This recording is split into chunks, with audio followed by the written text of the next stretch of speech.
Кыргыздын улуттук баалуулуктарынын бири бул калпак, анын өң түсү, түрү, тигилиши дагы ар башка маанини түшүндүрөт. Калпак жазда жаан жайда ысык, күздө жел, кышта суук өткөзбөгөн касиетке ээ. Калпакты уус чеберлер төрт тарабын от, аба, суу, шамал колдоочу касиетке ээ. Анын төбөсү тоңгок, ак, мөңгү, этеги күрөң топурак деп чечмелешет. Калпакты кыргыздар жаш курагынан жараша кийишкен. Мисалы 12 жашка чейинки балдардын калпагы адатта жашыл же көк түстөгү ачык түстөр менен кооздолгон. Ал эми бир мүчөлдөгүлөр жашыл түстөгү, 2 мүчөлдөгүлөр көк, 3-4 мүчөлдөгүлөр күрөң, 5 мүчөлдөгүлөр ак, 6 мүчөлдөн өйдө карыялардыкы ак, кара түстө болгон.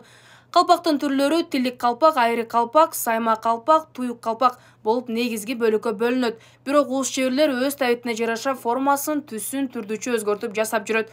Бүгүнкү күндө өлкө аймагынан калпактын 100гө жакын түрүн кезиктирүүгө болот.